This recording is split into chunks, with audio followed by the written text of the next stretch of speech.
বিয়ের পর আমার স্বামী আরো একটা বিয়ের কথা জানালো।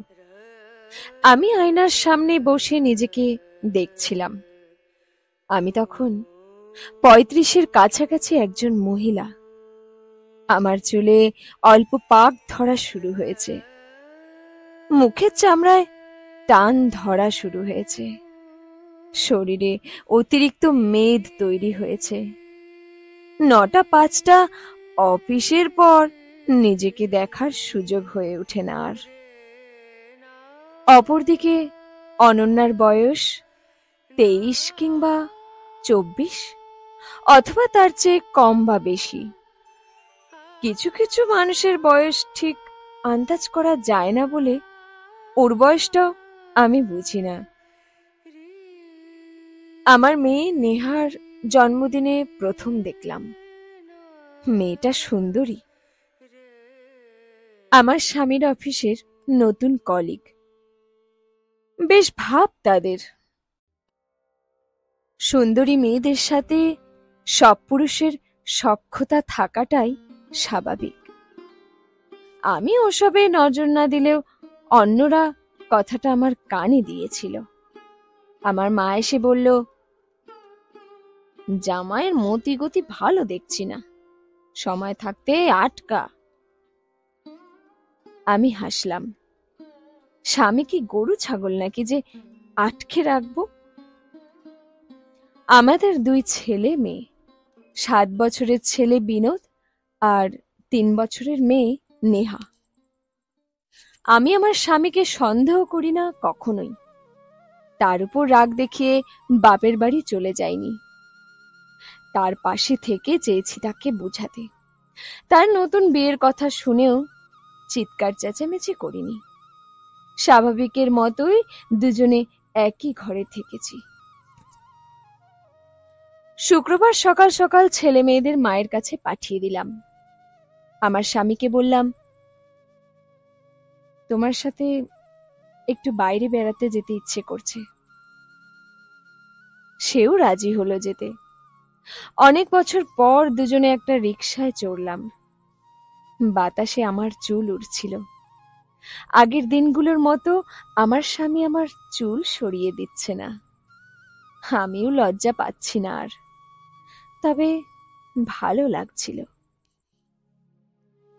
আমরা শহরের একটা শিশু সদনে এসেছি।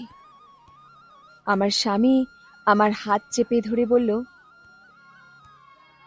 এটা কি ঘুরতে আসার জায়গা নাকি? এখানে কেন? আমি তার উত্তর না দিয়ে তাকে নিয়ে ভেতরে ঢুকলাম। আমরা ভেতরে গেলাম। অফিস রুমে অনুমতি নিয়ে ভেতরের সবগুলো বাচ্চাদের থাকার জায়গাগুলো দেখলাম। আমার স্বামীকে বললাম, বিনোদ আর নেহার থাকার জন্য আজকে ব্যবস্থা করে যাব নাকি পরে একদিন আসব? তুমি কি পাগল হয়েছ? ওরা এখানে কেন থাকবে? এখানে তো অনাথ বাচ্চারা থাকে। আমাদের ছেলেমেয়েরা কি অনাথ নাকি? তুমি আর একটা বিয়ে করলে আমি কি বিয়ে না করে বাচ্চাদের নিয়ে থাকবো? আমার বিয়ে হলে আমার স্বামী কিংবা তোমার বউ নিশ্চয়ই আমাদের বাচ্চাদের রাখবে না।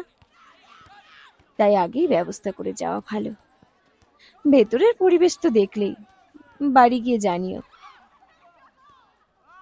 এই রকম পরিবেশে আমার ছেলেমেয়েরা থাকবে, এটা আমি কখনো চাইনি, আর চাইবও না। বাড়ি চলো।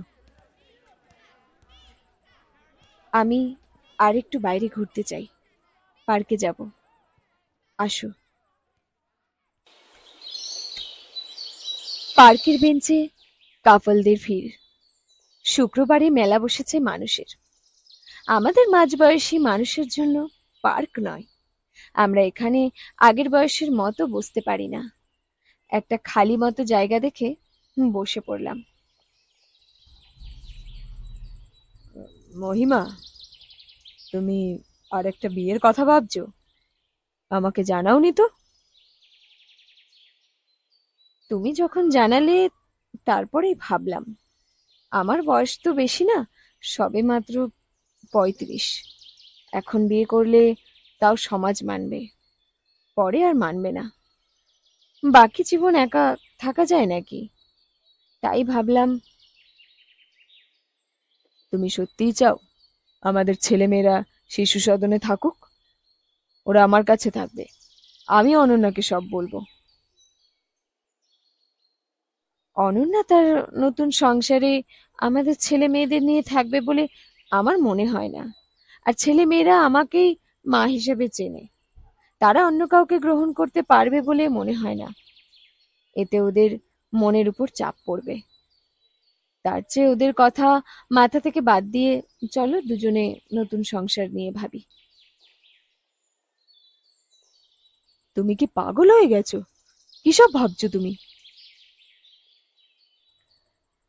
ওই যে বাচ্চা মেয়েটা, দেখো, ফুল বিক্রি করছে। আমাদের ছেলেমেয়েরাও একদিন এসব করবে। বাবা নতুন বিয়ে করবে, মা নতুন বিয়ে করবে, ওরা এই রাস্তাঘাটে থেকেই মানুষ হবে। বাবা বিয়ে করে আলাদা সংসারে থাকলে মা একা ছেলে মেয়েদের মানুষ করতে পারে, তবে এই ছেলে মেয়েদের মানসিক কষ্ট তো কম হয় না। আমি এসব করতে পারবো না। তুমি তো মা, মায়েরা সব ত্যাগ করে। কেন বাবারা করতে পারে না?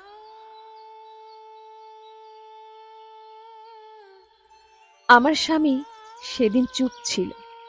আমি তাকে আর প্রশ্ন করিনি, শুধু বলেছিলাম, সময় নাও, আমাকে জানাও। তারপর বিয়ের 30 বছর পার হলো। আমার স্বামী আর দ্বিতীয় বিয়ের কথা বলেনি। আমার বয়স বাড়ছে, কিন্তু কোনো প্রসাধনী দিয়ে স্বামীকে আটকে রাখার চেষ্টা করিনি। তাকে শুধু বুঝিয়েছিলাম, আমরা এখন চাইলেও অনেক কিছু পারি না বা পারবো না। আমরা বাবা মা, আমাদের সন্তানেরা ঈশ্বরের দেওয়া উপহার। তাদের প্রতি দায়িত্বে অবহেলা করে দুনিয়ার সুখ আমাদের জন্য না।